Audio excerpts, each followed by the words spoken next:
Hi, and welcome to Coffee with Claire. You know, as Americans, we are so lucky. We have access to great health care, to vitamins, to clean water, to really healthy foods, and yet 6 out of 10 Americans are either obese or overweight. Clearly, things are out of control. So join Dr. Ed Lewellen and I in our High Impact Living series, where we look at weight loss and healthy, fit living.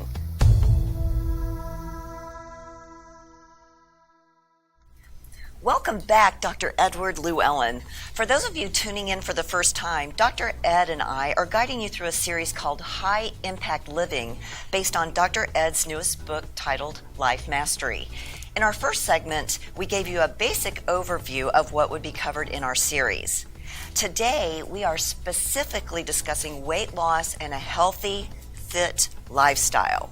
So, welcome back, Dr. Ed. Thank you very much. I'm so glad to be here, Claire. I am so excited to have you here. This has been an amazing series, and we've gotten so much great feedback from our viewers regarding all of the really important information that we're sharing. So thank you so much for being here again. I am so glad to be here, and like you said, the feedback's been fantastic. Love the interaction on social media. Absolutely.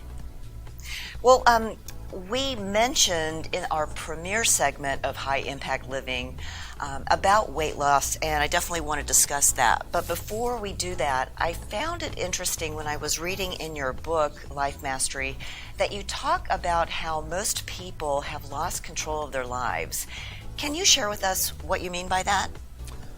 So there's a really interesting phenomena that takes place with most people, and what that is that we have a core identity, but most people get so lost in the roles that they play in life that they forget who they really are. That is so true. And so when they don't know who they really are, which is their place of stability, their place of strength, their place of power, then all of a sudden they're subject to the fluidness of their roles. And roles like being a parent, being an employee, being an athlete, all these things are constantly changing. They have no stability to them, and they're not meant to have stability.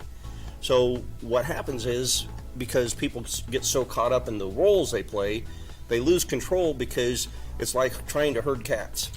You just can't. Inside your own body. Exactly. Well, and as you think about that, you have those feelings in your body, you have those thoughts going through your mind, and it's like I said, it's like chasing cats. It's just like they're going everywhere. Yeah, like ping pong balls.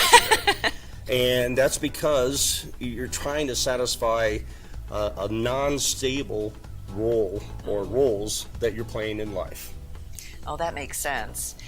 Because a lot of times when we feel, especially as women, we get, we have to take care of our family, and we have to take care of work, and we feel responsible for all of these things.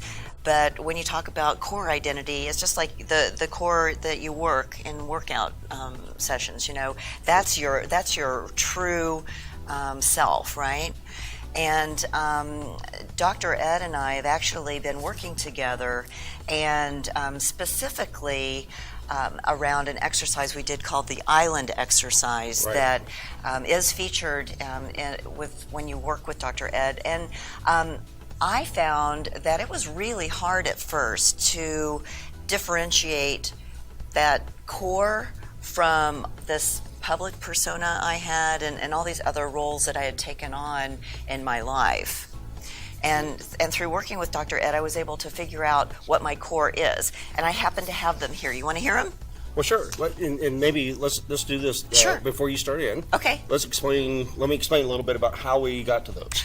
That's a great idea. Does that make sense? Yes. Okay. So what I do is I ask people to take a look at who they are when there are no roles involved. And the reason why it's called the Island exercise is because literally on the exercise sheet, I have a picture of an island, has a palm tree, so that you're on this island all by yourself, and you have no roles. So you're not a father, a mother, a son, a daughter, sister, brother, employee, employer.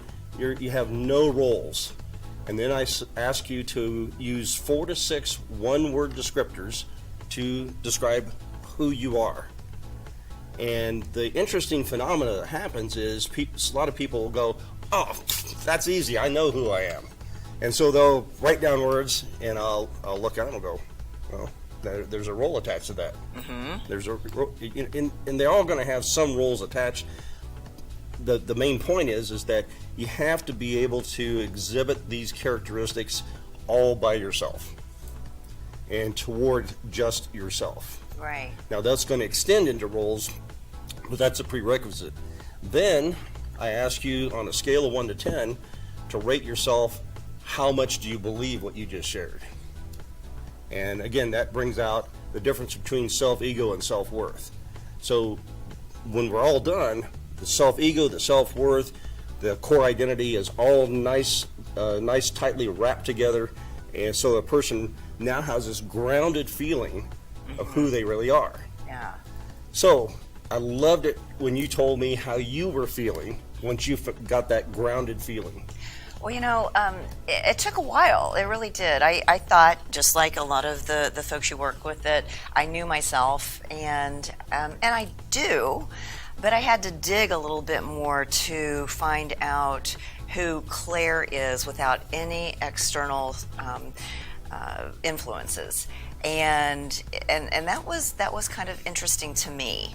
But I ended up with 6 different kind of descriptors that helped me really be able to identify with Claire. And it's really interesting because now that I've identified them, they are mapping into every single thing that I do, every decision that I make, every interaction that I have with individuals and organizations. And it's made it really easy to make decisions because of it. That feels really good. It does. It's amazing.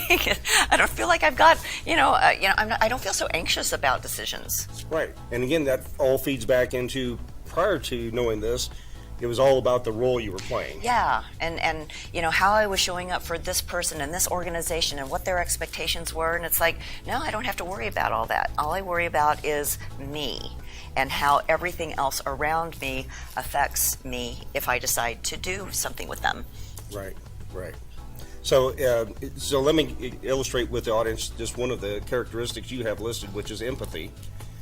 And what's interesting, 2 of the traits that people list sometimes that they have difficulty owning is love, or loving, and empathy.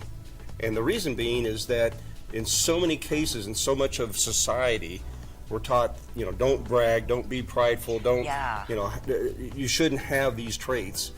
And yet that's all part of really loving ourselves. And it's okay to love ourselves. In fact, we really, in order to effectively love other people, we have to love ourselves, of course, in the proper way, not narcissistic, not in the negative ways, but in a very positive, upbuilding, encouraging way. Same way with empathy. It's good for a person to be empathetic to themselves. They need to understand how things are happening to them and how they're feeling.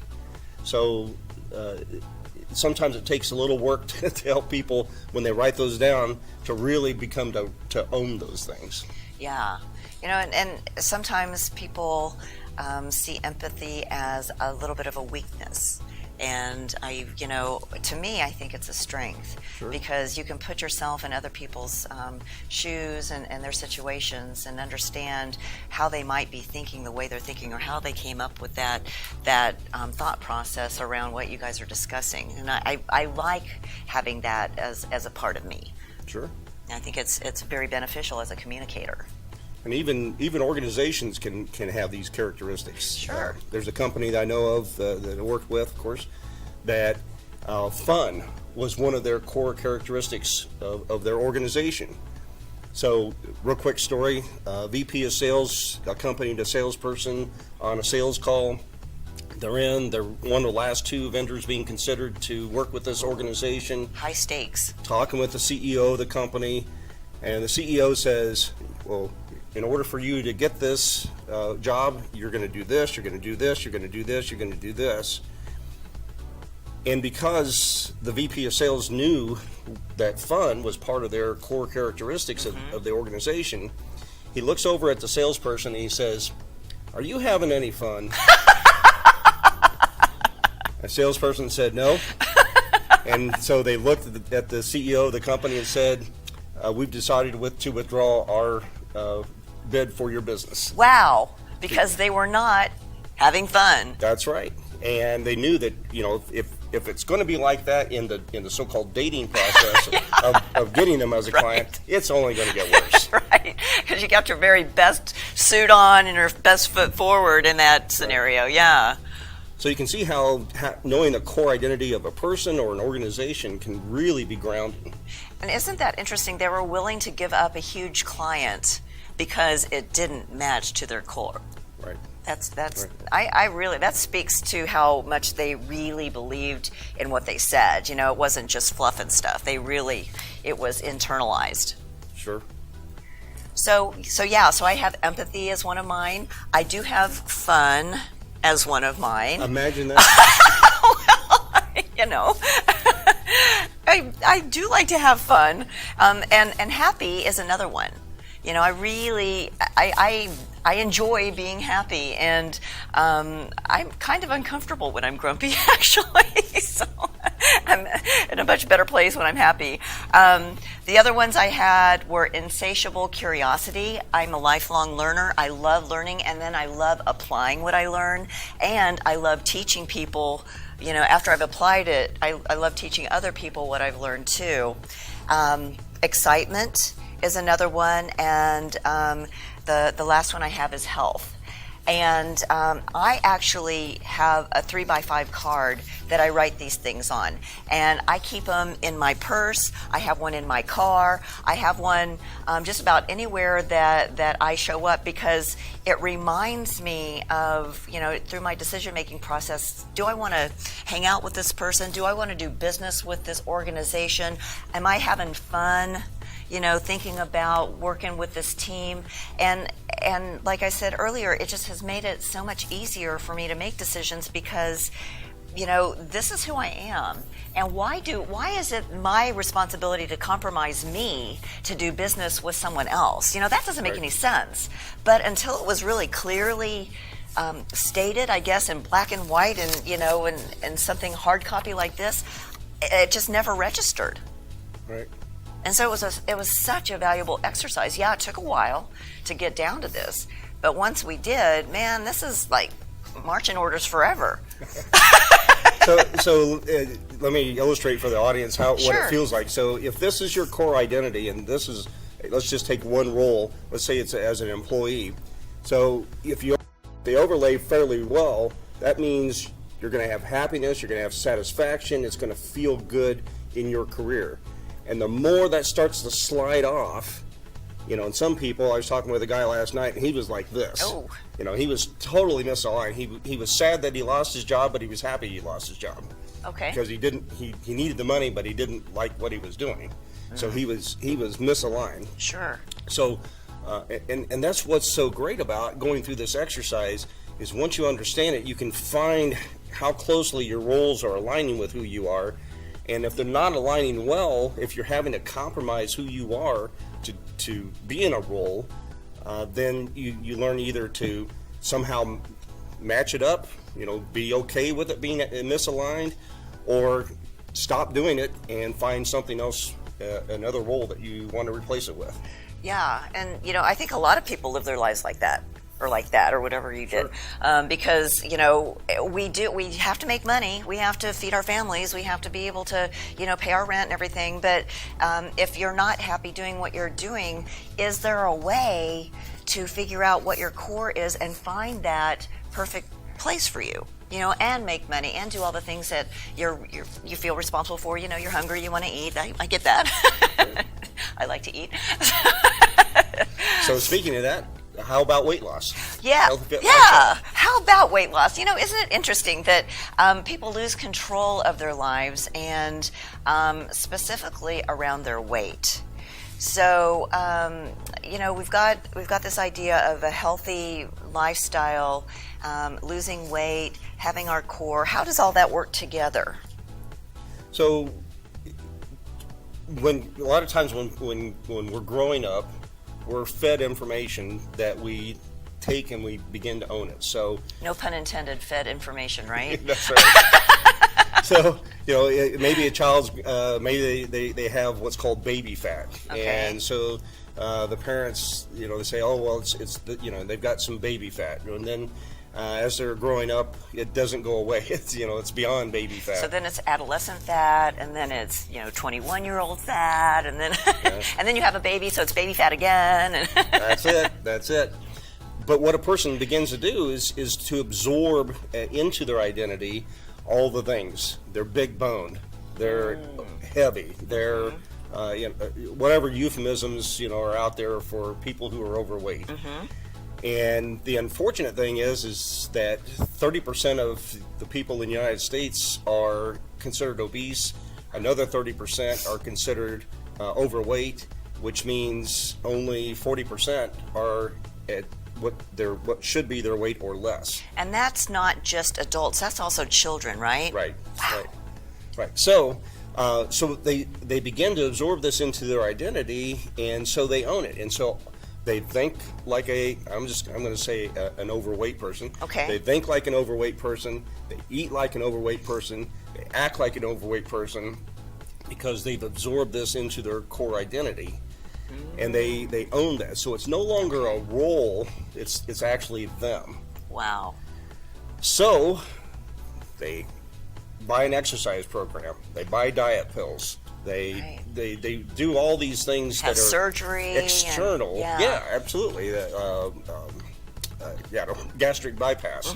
Have all these. They go to extremes like that to lose weight, and yet it still keeps coming back. And so much of the time, it is because it's who they are. They own that.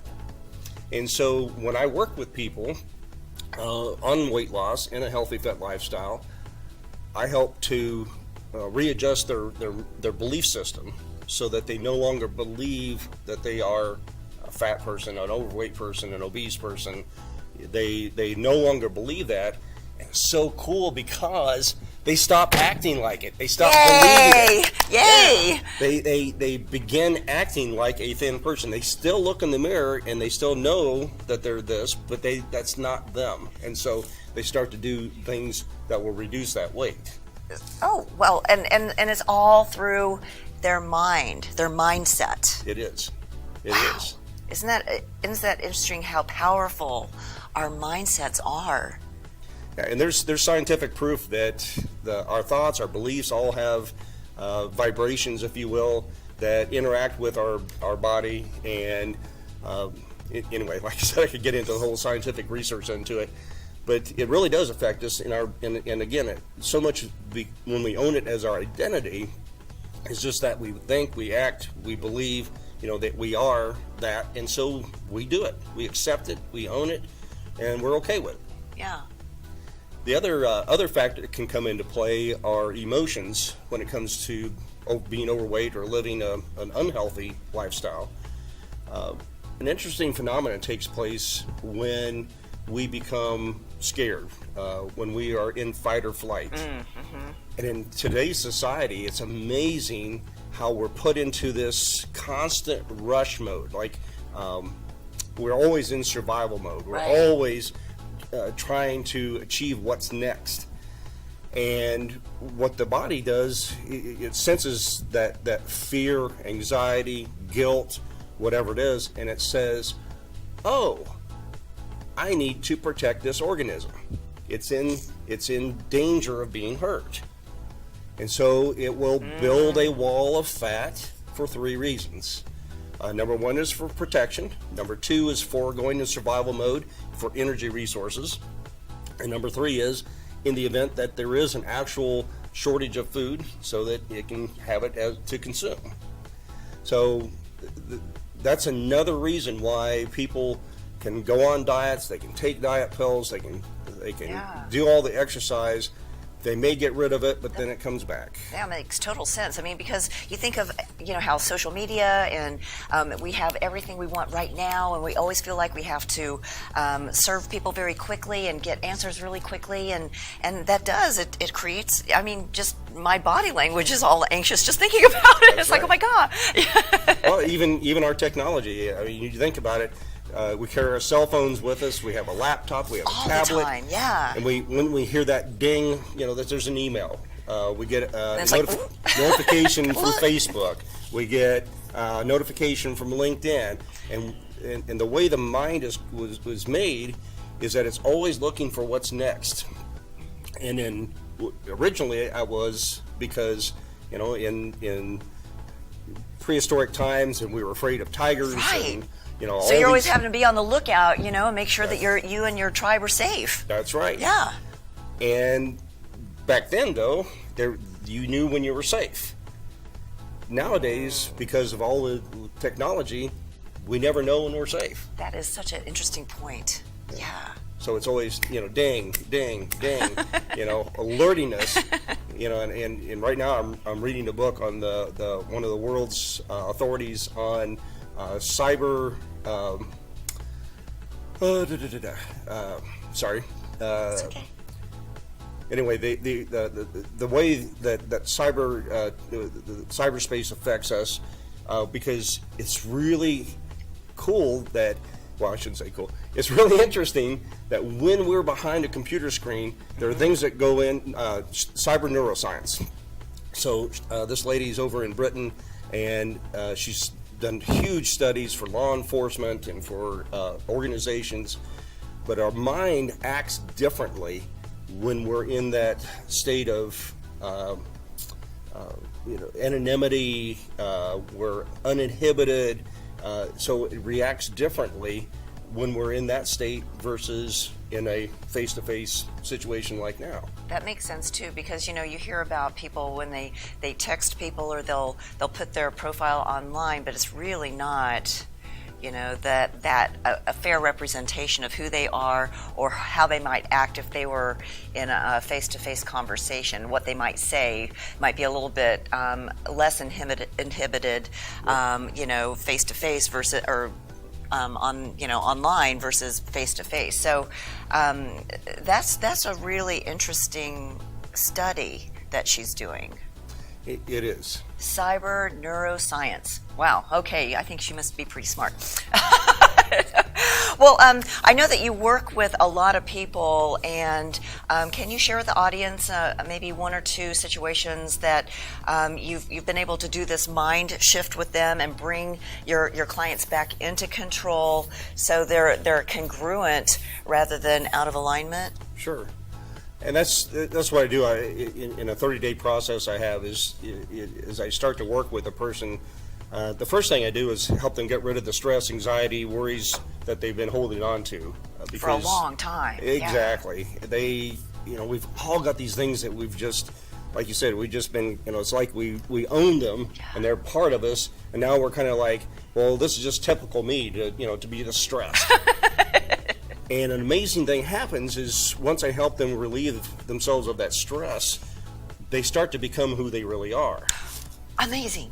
And so that's when I start working with them on their core identity. And so people who, like we're talking about, healthy, fit lifestyle, being overweight, people realize that's not really them. Yeah. That's not really who they are. And so as we go through that exercise, because in addition to core identity, I get into what their purpose in life is, and then their vision for their life for, depending on how old they are, the next, 20, 30, 50 years. And so people, I've had people that lost 13 pounds in 2 weeks. Wow. We got a video testimonial from a gentleman I worked with who was way overweight. He used to run 5 miles a day. Hadn't been able to for, like 8 or 10 years. Yeah. In a lot of pain. And he was so funny. He calls me up one day and he says, "Darn you." I said, "What?" He says, I was on my way to the buffet. I was going to get chicken fried steak, mashed potatoes, rolls, gravy. He says I was all set for it. And the next thing I knew, I was standing in line for rabbit food. Darn you, Dr. Ed. You made me eat healthy. That's right. but what was so cool was he said he really didn't know how it happened. It was just automatic. Wow. And that's what's so exciting is what most people don't understand is our eating habits are automatic behaviors. When we feel stressed or we are bored or we're watching TV, we just automatically reach for usually junk food. And what would it be like to, instead of automatically reaching for junk food, you automatically reach for vegetables, fruits, proteins, the things that are good for you that even when you eat them at night, it doesn't hurt. Right, right. So that's what the mind really has the power to do, is be able to make that shift so that it's an automatic behavior. Well, Dr. Ed, this is so fascinating. I'm so excited that you're here talking about high impact living.